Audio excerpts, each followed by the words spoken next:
14절에서 26절까지의 말씀입니다. 구약성경 188쪽 레위기 26장 14절에서 26절입니다. 제가 봉독합니다. 그러나 너희가 내게 청종하지 아니하여 이 모든 명령을 준행하지 아니하며 내 규례를 멸시하며 마음에 내 법도를 싫어하여 내 모든 계명을 준행하지 아니하며 내 언약을 배반할진대 내가 이같이 너희에게 행하리니 곧 내가 너희에게 놀라운 재앙을 내려 폐병과 열병으로 눈이 어둡고 생명이 쇠약하게 할 것이요 너희가 파종한 것은 헛되리니 너희의 대적이 그것을 먹을 것이며 내가 너희를 치리니 너희가 너희의 대적에게 패할 것이요 너희를 미워하는 자가 너희를 다스릴 것이며 너희는 쫓는 자가 없어도 도망하리라. 또 만일 너희가 그렇게까지 되어도 내게 청종하지 아니하면 너희의 죄로 말미암아 내가 너희를 7배나 더 징벌하리라. 내가 너희의 세력으로 말미암은 교만을 꺾고 너희의 하늘을 철과 같게 하며 너희 땅을 녹과 같게 하리니 너희의 수고가 헛될지라. 땅은 그 산물을 내지 아니하고 땅의 나무는 그 열매를 맺지 아니하리라. 너희가 나를 거슬러 내게 청종하지 아니할진대 내가 너희의 죄대로 너희에게 7배나 더 재앙을 내릴 것이라. 내가 들짐승을 너희 중에 보내리니 그것들이 너희의 자녀를 움키고 너희 가축을 멸하며 너희의 수요를 줄이리니 너희의 길들이 황폐하리라. 이런 일을 당하여도 너희가 내게로 돌아오지 아니하고 내게 대항할진대 나 곧 나도 너희에게 대항하여 너희 죄로 말미암아 너희를 7배나 더 치리라.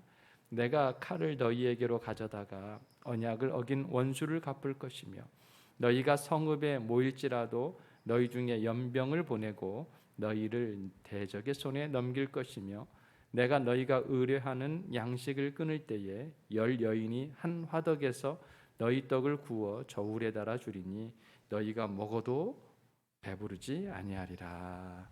아멘. 한번 줄게 생각해 보면 어제와 그제 전한 말씀과 정반대의 말씀인 것을 아마도 짐작하실 겁니다. 어제와 그제 있었던 말씀은요, 순종하면 내가 너희에게 복을 더할 것이다 라고 하는 하나님의 말씀이었고요. 오늘과 내일의 말씀은 순종하지 아니하면, 나를 무시하면 그 정반대의 일들이 너희에게 일어날 것이다 하는 계명의 말씀입니다. 사실 우리가 지금 읽고 있는 레위기는 모세 5경 중에서 3번째 해당하는 그 성경이죠. 레위기는 이스라엘이 약속한 땅 가나안에 입성한 자들에게 주신 하나님의 계명인데요. 이것은 다른 게 아닙니다. 나는 너의 하나님이 되고 너희는 나의 백성이 될 것이다. 이 말은 이미 하나님께서 약속하시고 내가 너와 함께 하겠다는 것인데 이 언약을 깨어지지 않도록 하라는 것입니다. 그러니까 이 언약은요, 이스라엘 백성의 각 개인에게 주신 말씀이라기보다는 이스라엘 공동체 전체에게 주신 하나님의 말씀인 것이죠. 그러니까 나는 너희와 친밀해지기를 원하는데 너희는 나와 어떤 관계를 갖기를 원하느냐라면서 묻는 거예요. 하나님과의 친밀한 관계는 하나님의 말씀하신 이 계명을 믿고 순종할 때 이루어지게 되는 것이고요. 하나님과의 관계가 깨어지는 것은 하나님과 멀어질 때입니다. 멀어진다는 건 무엇이죠? 하나님이 살아 계시는데 없는 것처럼 대하고 그렇게 살아갈 때 멀어지게 되는 것이죠. 그러니까 주로 하루 종일 무슨 생각을 하고 있는지, 무엇을 바라보고 무엇을 원하고 있는지가 하나님께서 원하시는 것과 같지 않으면 멀어지는 것이고, 같으면 가까워지는 거 아니겠습니까? 마음이 통하는 사람하고 가까이 가게 되잖아요. 그런 사람하고 이야기도 더 많이 하게 되는 것이고요. 하나님과의 관계의 그 모습도 그런 관계 속에서 내 자신을 헤아려 보면 지금 하나님과의 관계가 어떤지가 그대로 드러납니다. 이렇게 어제 말씀과, 그러니까 어제 그제 말씀과 오늘과 내일의 말씀이 이렇게 순종하는 자에게 더하는 이 복과 순종하는 자에게 더하는 이 재앙이 어제도 말씀 보면 점점점 더 그 복이 더 좋아지고 있어요. 더 강해지고 있습니다. 그런데 오늘부터 보는 말씀을 보면 이 재앙도 점점점 더 강해지는 것을 볼 수 있습니다. 하나님을 무시하고 불순종하면 나타나는 첫 번째 재앙이 언제 어디서 있었든지 무슨 일이 일어나는지 모를 만큼 순식간에 당하게 될 것을 이야기하고 있습니다. 그 말씀이 14절에서부터 17절까지 있는 말씀이에요. 다시 한번 말씀을 확인해 보겠습니다. 그러나 너희가 내게 청종하지 아니하여 이 모든 명령을 준행하지 아니하며 내 규례를 멸시하며 내 마음에 내 법도를 싫어하여 내 모든 계명을 준행하지 아니하며 내 언약을 배반할진대 내가 이같이 너희에게 행하리니 곧 내가 너희에게 놀라운 재앙을 내려 폐병과 열병으로 눈이 어둡고 생명이 쇠약하게 할 것이요 너희가 파종한 것은 헛되리니 너희의 대적이 그것을 먹을 것이며 내가 너희를 치리니 너희가 너희의 대적에게 패할 것이요 너희를 미워하는 자가 너희를 다스릴 것이며 너희는 쫓는 자가 없어도 도망하리라. 이 말씀 들으시면 어떻게 하겠어요? 순종해야 되겠구나 하겠습니까? 아니면 불순종해야지 하는 사람은 없습니다. 다만 하나님과 점점 멀어지는 것뿐이죠. 내 방식으로 그 순종하면 주는 자에게 허락하시는 그 복을 내가 얻을 수 있다고 생각해, 나도 모르게. 그러면서 점점 하나님을 의뢰하지 않게 되는 것이죠. 사람들은 폐병과 열병으로 눈이 멀게 될 것이고 생명을 잃을 수도 있습니다. 우리나라도 얼마 전까지만 하더라도 폐결핵은 굉장히 치명적이었어요. 이것으로 말마 죽는 경우가 있었죠. 그러니 모세 때 이런 병은 얼마나 무섭겠습니까? 뿐만 아니라 이들이 보는 앞에서 원수들이 농사 지은 것을 다 빼앗아가 버려요. 아니 수고는 우리가 했는데 추수 때가 되면 와서 다 가져가 버린단 말이죠. 이런 것을 보면 그 얼마나 마음이 상하고 속상하겠습니까? 뿐만 아니에요. 두려워하여 쫓는 자가 없음에도 불구하고 두려움이 떠나지 않는다는 거예요. 그래서 스스로가 도망치게 될 것이다. 그런데 어제 말씀에 순종하는 자에게 주신 복이 무엇이었죠? 이것과 정반대였습니다.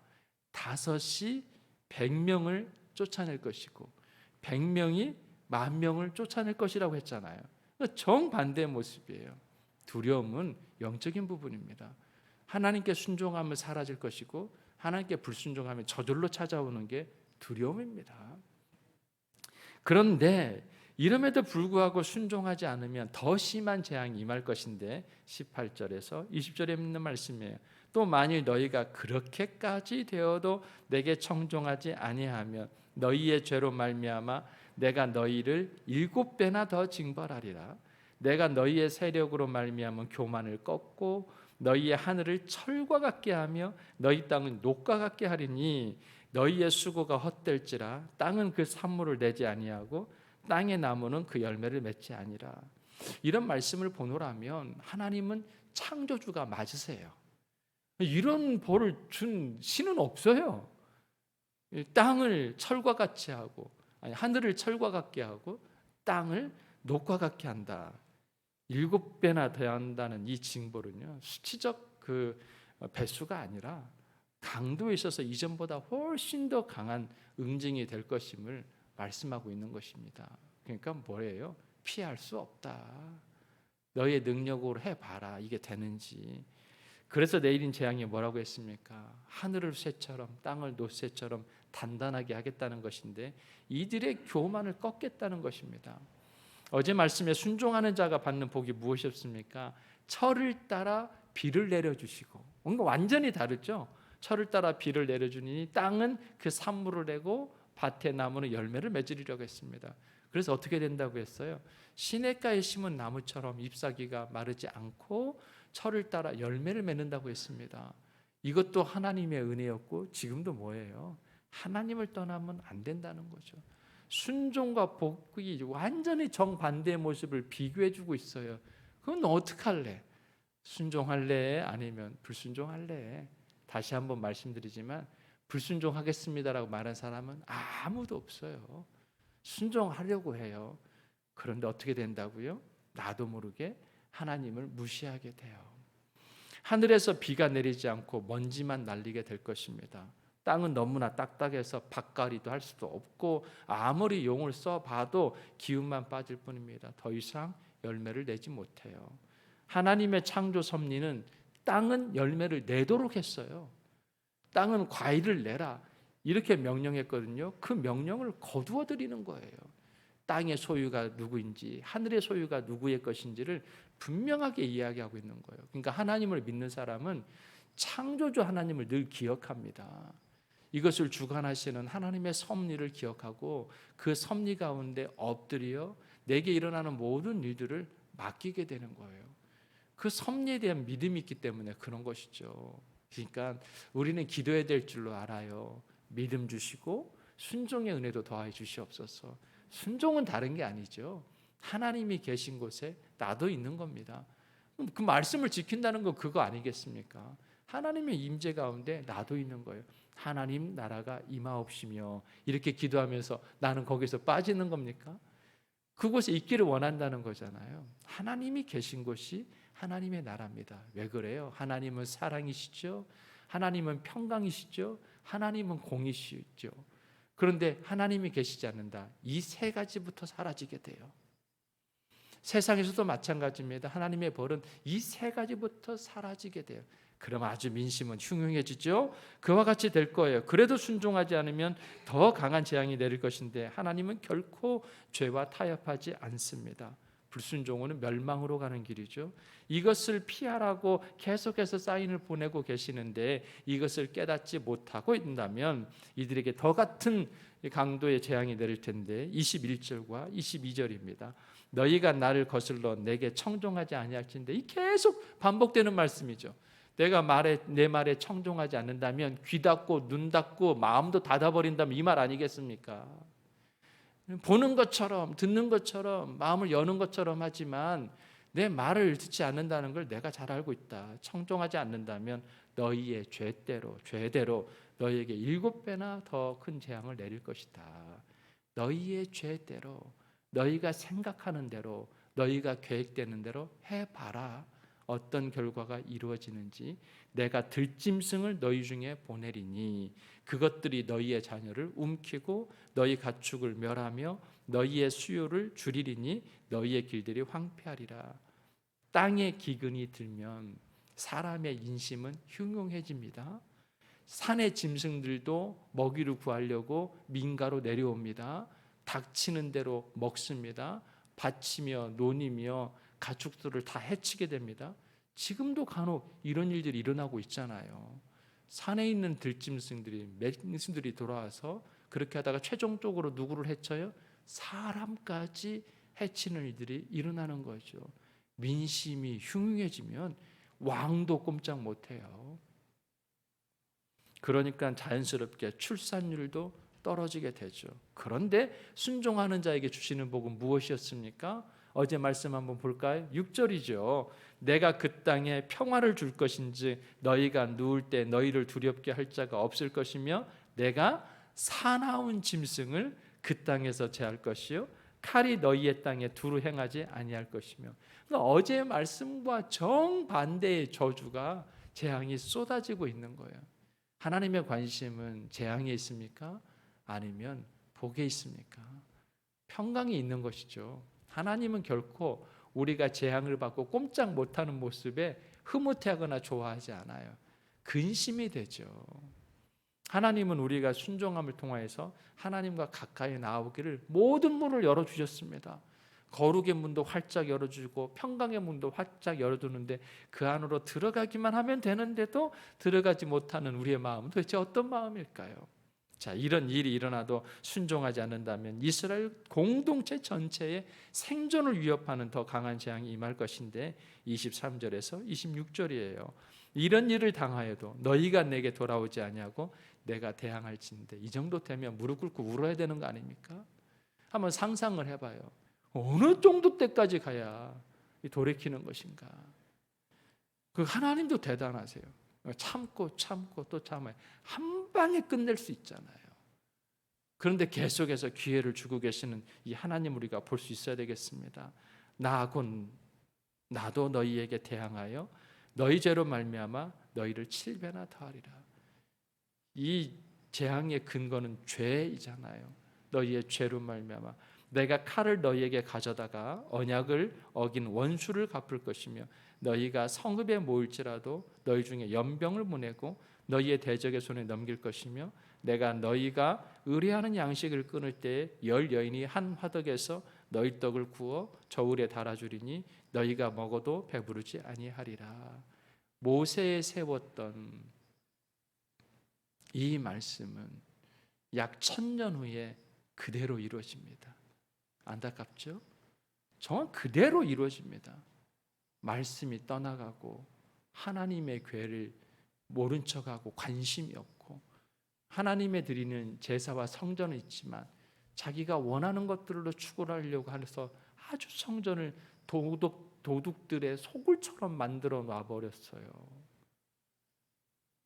모르는 사이에 이렇게 되어가고 있는 것이죠. 교회는 어떨까요? 교회도 똑같아요. 이 말씀을 모세의 때 주신 말씀이긴 하지만 이스라엘의 백성들에게만 주신 말씀일까요? 영이 깨어나 이 뜻이 무엇인지를 바라볼 수 있어야만 합니다. 7배 더 강한 거, 이 말은 딱 이렇게 생각하시면 돼요. 피할 수 없다. 감당할 수 없다. 너희가 해결할 수 있는 것이 아니다.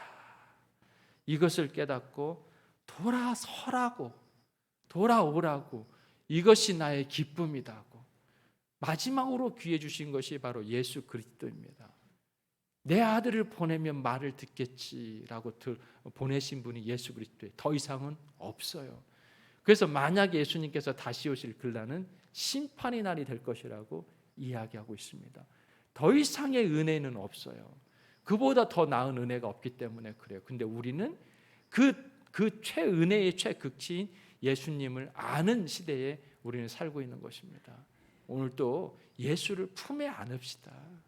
품에 안는다는 건 뭐냐면 내 안에 나누 죽고 예수가 사는 거예요.